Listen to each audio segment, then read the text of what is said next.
નવી દિલ્હીના ભારત મંડપમ ખાતેથી વર્લ્ડ ફૂડ ઇન્ડિયા 2025નો શુભારંભ પ્રધાનમંત્રી નરેન્દ્ર મોદીએ ઉદ્ઘાટન પ્રસંગે કહ્યું, વૈશ્વિક ખાદ્ય સુરક્ષામાં ભારત આપી રહ્યું છે સતત યોગદાન, નાના ખેડૂતોને બજારની મોટી તાકાત ગણાવી.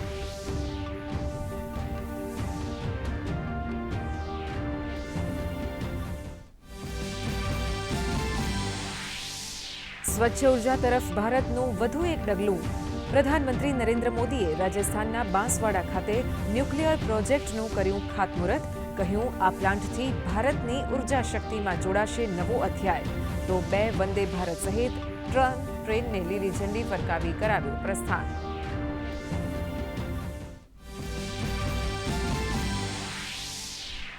પીએમ મોદીએ ગ્રેટર નોઈડા ખાતેથી ટ્રેડ એક્ઝિબિશનનો પ્રારંભ કરાવતા સ્વદેશી અપનાવવાની કરી હાકલ. કહ્યું, અન્ય પર નિર્ભર રહેવું મંજૂર નહીં, ચીપથી લઈ શિપ ભારતમાં બનાવાશે.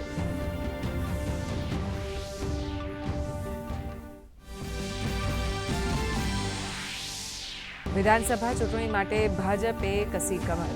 બિહારના પ્રભારી તરીકે ધર્મેન્દ્ર પ્રધાનની નિમણૂક, તો બૈજયંત પાંડા આગામી વર્ષે યોજાનારી તમિલનાડુની ચૂંટણી માટે સંભાળશે કમાન. ભૂપેન્દ્ર યાદવને સોંપાઈ પશ્ચિમ બંગાળની જવાબદારી.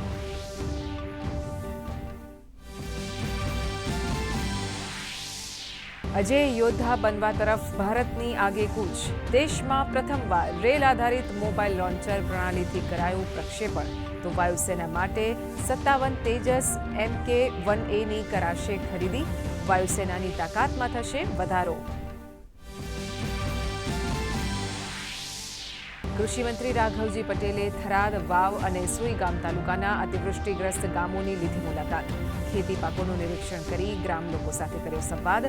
કહ્યું, સર્વેની કામગીરી પૂરજોશમાં ચાલુ. નુકસાનની સહાય ચૂકવવા માટે ઝડપી પગલાં લેવાશે.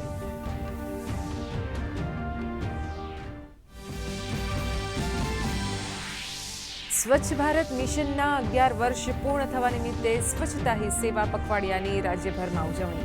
મુખ્યમંત્રીએ સફાઈ ઝુંબેશમાં સહભાગી થઈ કર્યું શ્રમદાન. તો કેબિનેટ મંત્રી ઋષિકેશ પટેલે વિદ્યાર્થીઓને સ્વચ્છતાને સ્વભાવ બનાવવા માટે કર્યો અનુરોધ.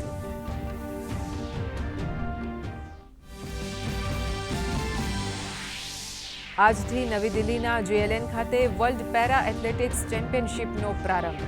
ભારત પ્રથમ વખત કરી રહ્યું છે યજમાની. 104 દેશોના 2200થી વધુ પેરા એથ્લેટિક્સ 186 પદક માટે લઈ રહ્યા છે ભાગ.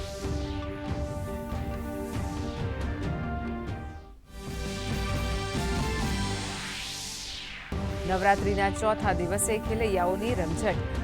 રાજકોટના મવડી ચોક વિસ્તારમાં ખેલાતા સળગતી ઈંધોણી રાસે જમાવ્યું આકર્ષણ.